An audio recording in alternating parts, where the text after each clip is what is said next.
Hey, ladies and gentlemen, welcome back to the channel. As always, it is Nick here, back with your daily crypto news and analysis. And today we are going to be talking about Ripple and XRP, as well as the vast majority of crypto and finance. And let's just start off with this video here. So Cryptotainment over on Twitter posted this video. This is actually from a Swift CBOS discussion. And we do see XRP and XLM name dropped at Swift CBOS discussion about integration of cryptocurrency with legacy infrastructure. Listen closely to this video. It's about a minute long. And we're seeing cryptocurrencies like XRP, Stellar Lumens, and stablecoins like USDC playing an important role in getting that wheel to turn and deliver the internet of value. Also, the introduction of central bank digital currencies will accelerate the mainstreaming of digital assets. I'd say my third, coming to the crown jewel here, cryptocurrencies are gaining legitimacy as a new asset class. When the Bitcoin paper first came out, it was going to be the missing link, the internet of value, a medium of exchange. But as we know, Bitcoin failed as a medium of exchange for legal activities. Then the pivot was to blockchain, distributed ledger technology as the new disruptor. Now we're seeing Bitcoin as in the lead as a new digital asset class, which has profound implications. It's been initially driven by retail investors. Now we're seeing institutional investors enter the game. And with institutional investors, you get more sophisticated demand. And that certainly is going to accelerate developments in decentralized finance. And I think that she's right on par. I mean, like, listen, Bitcoin and Ethereum are not here for being a medium of exchange. XRP and XLM are perfectly designed for this. What I think is interesting about this is the integration of cryptocurrency with legacy infrastructure. I think that is the goal here of this discussion here. It's not so much about XRP and XLM and, hey, is Swift going to utilize these two? I don't care for that right now. This whole video is going to be centered out on why it will be in the best interest for Swift to actually start integrating cryptocurrency as soon as possible, and why the US really needs to start focusing up right now. But we did see from XRP Darren, he did post this tweet going all the way back to 2019 from Ripple. The flywheel of blockchain adoption is in motion. This is basically the same quote that she said in this video. Access key findings from 2019 blockchain and payments report and expert commentary from Silent Research's Alenka Grelish. I hope that I'm saying her name right. I'm probably not. Grelish. It does not matter, but nonetheless, yeah, I mean, if we go back in time, Ripple has been a key player around all of this. XRP as a digital asset has been, playing a vital role as well. XLM and Stellar, again, I have both of these in my portfolio. There's no reason not to hold both of these. Now, also, we do see over here from Cowboy Crypto, Ken Kruska, I hope that I'm saying that name right as well, is founding member of US Faster Payments Council, as well as head of product at Amazon, and is also a member of the FedNow community group. Craig DeWitt, who was product director at Ripple, is now vice chair of the Faster Payments Council as well. Here you guys have both of these individuals, as you guys do see their background here. And then over here, we do see Ripple XRP Faster Payments Council, SBI Crypto Fund. Then over here, US Faster Payments Council and Ripple report reveals global leader strong. This goes back to March 3rd. Now, down here, we do see doesn't show Craig to still be active as he is currently full-time at Supermojo, but Pat Thelen from Ripple is a board advisory group member, and James Selick is cross-border payments working group vice chair. You can see both of these individuals here. To me personally, like, as we do look at the Faster Payments Council, as we do look at even the FedNow service, we look at the Federal Reserve, there is no doubt in my mind that XRP is the chosen one. I believe that XRP has been being utilized for so long for its significance around cross-border payments, medium of exchange, bridge currency, you name it, right? And I think now more than ever, even if we go back to the lawsuit, I think that was to pump the brakes for this infrastructure to actually be made. Because remember what I said, if we look at what's happening around FedNow, that infrastructure around instant payments is perfect. XRP as a currency, as a bridge currency, and as a settlement mechanism, it could have instant settlements. When we look at FedNow, a lot of people kind of confuse the idea of like instant payments and instant settlement. These are two completely diverse things. When you have instant payments, it demands instant settlement. Here you have individuals that were previously working at Ripple. They are on the Faster Payments Council, the Faster Payments Council is directly exposed to FedNow. FedNow has chosen them around a few things. These are two things that I've been watching for around Ripple with XRP. Because again, XRP's use case is perfect to not only alleviate the problem of settlement around the FedNow service, but also give the US an upper hand over what's happening right now around the world. And let's talk about that. So we do see over here, Swift data shows despite de-dollarization push, US dollar is still the king of international settlements. I don't think that the US dollar is going to die tomorrow or next week or next year or even 5 years from now or 10 years from now.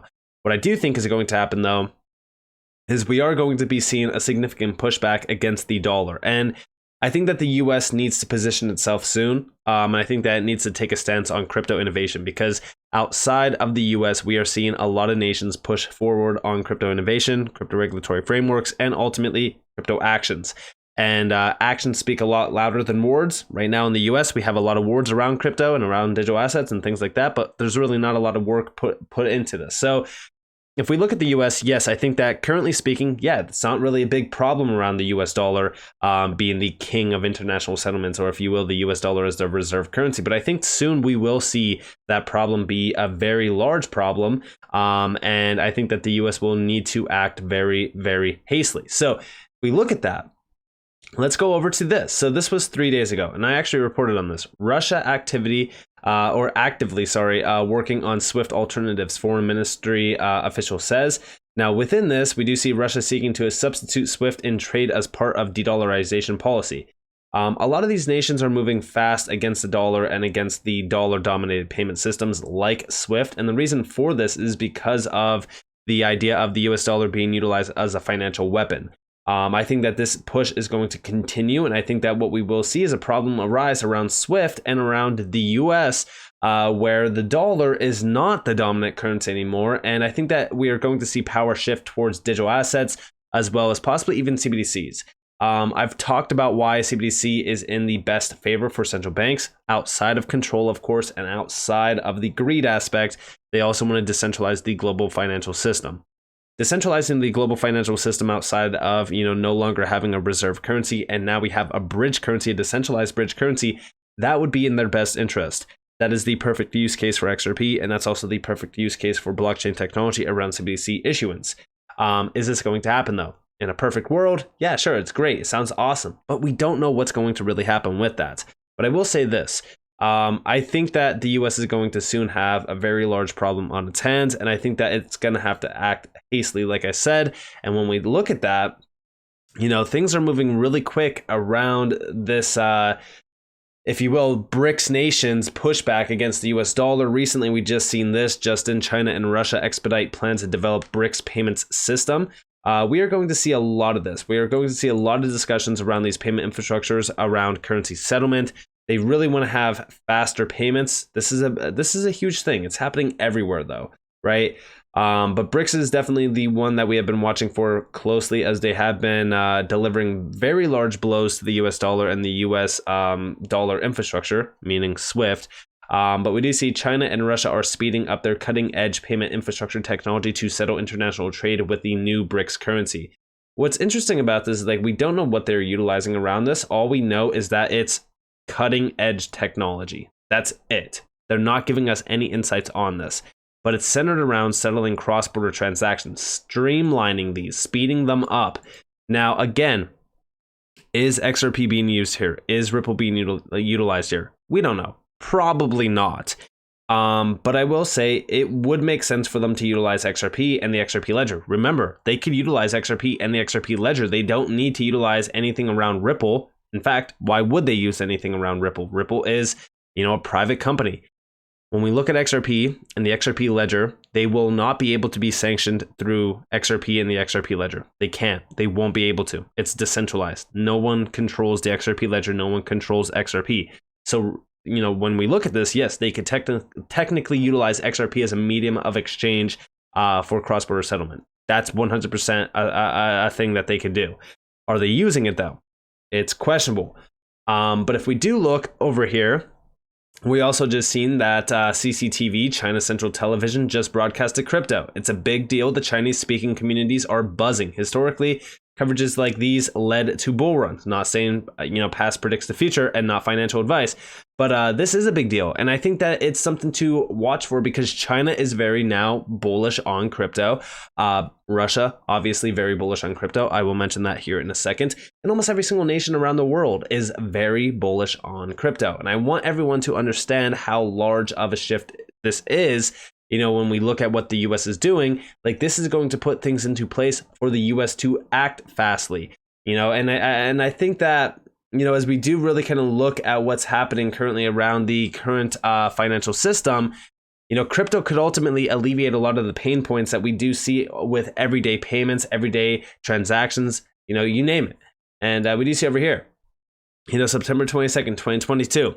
Russian officials approve use of crypto for cross-border payments. This was the big thing, and it was all centered around cross-border settlements. Now, again, with this recent announcement around this settlement infrastructure, I would not doubt the fact that they are utilizing crypto. Could they be utilizing XRP? They can. They 100% can use XRP, but it's not the fact that they are guaranteed to use XRP just because of the cross-border payment market. But I will say this. It wouldn't surprise me if they were using XRP because it's been around for so long and it's been perfectly positioned for this use case. But we know that Russia is moving very fast on crypto, and I think that this is going to allow the US to, really, take things seriously. We also do see over here, Russia is moving forward with crypto international settlement experiment. This goes back to April 19th. Despite Russia's ban on crypto payments within the country, it is reportedly looking to test the use of such assets for dealings with foreign entities, a local news agency reports. And from here, we seen a ton of updates around crypto and around what Russia was doing with it. Over here, win for crypto as China's Supreme Court approves its use to settle debts. This goes all the way back to May 7th, literally just this month. Then we seen this announcement over here as well from Brooks Entwistle. Awesome to be back in my old hometown, Hong Kong, where the Web3 energy level is super high. Ripple was honored to be selected by the HKMA. I'm just going to say MA because, when we really kind of look at this, like this is just the Hong Kong Monetary Authority to showcase a real estate asset tokenization use case in the HKMA's EHKD CBDC pilot program.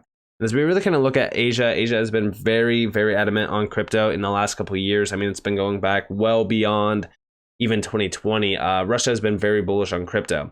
But this is huge for Ripple because it does, play a part in the idea that like Ripple is expanding rapidly outside of the US. And I think that this is a huge use case, which we broke down. But then also over here, Ripple aspires to be more than just liquidity and payments, acquisitions in crypto-friendly markets like UAE and Switzerland for expansion. Listen closely.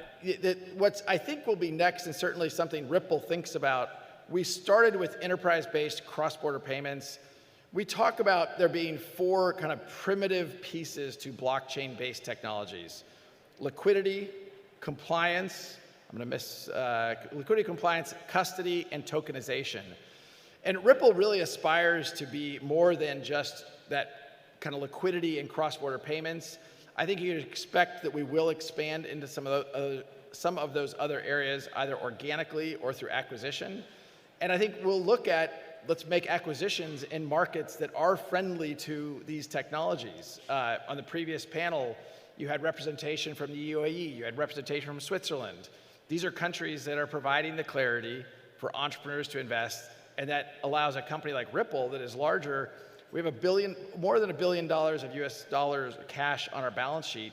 We want to deploy that to grow both organically, internally, but also inorganically through acquisition.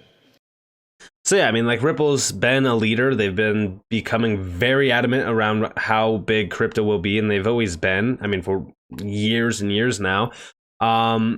And they started to expand rapidly outside of the US. And it's, for good measure. It's because as we do look at China, as we do look at Russia, as we do look at all these other nations, the UK, or the UK, the UAE, Hong Kong, Switzerland. I mean, there's so many. I mean, they're so bullish on crypto. They want to become a crypto hub. And, here we have in the US, we have a ongoing battle with the SEC. We have, no actions being taken. And it's only a matter of time until we start to see that shift happen where the US has no other option but to move fast on crypto and crypto innovation, as well as crypto regulation. But I do think that all of these moves from Russia and China are very interesting around crypto, especially with this recent announcement around speeding up their payment infrastructure for currency settlements, because in the past, they've just been focused on crypto for settlements. So it's very interesting. And then also, last but not least, Coinbase. So Coinbase recently announced that Bitpanda is now partnering with them to help European banks and fintechs offer customers crypto. This was also a big thing because recently Coinbase did announce international exchange, and they are also right now in an argument with the SEC over their Wells notice. And if we do scroll down, Coinbase International Exchange is only available to non-US institutions, in select jurisdictions. If you would like to determine eligibility and learn more about onboarding, please complete the form via the link below. Again, this was a huge one, and it's only going to continue like this. I do think that outside of the US, like, we are seeing crypto grow and become a very, very large opportunity for a lot of these nations. Again, is Russia and China using XRP for settlements? They can be. But I think that it's mainly focused on crypto. Like, crypto is now becoming a key part and a key piece of the puzzle for the global financial infrastructure. And it's only a matter of time until we start to see this, become a much larger deal, because I think that almost every single major payment infrastructure, I think that the global financial infrastructure itself, right, is going to be innovating within digital rails. Meaning, I think that the financial system of tomorrow will be, going 24/7, 365, being settled on digital rails. DLT, crypto technology, it's here, it's now, and the future is going to be painted with this technology. So with that being said, I hope that you guys enjoyed this video. If you guys definitely leave a like, subscribe to notifications on, because I'm on free content. You guys are more than welcome to follow me on Twitter and join a free Discord down in the description below. As host up to you all, have a beautiful day or beautiful night. Wherever you guys are on this beautiful world. This has been Nick. Peace out, guys.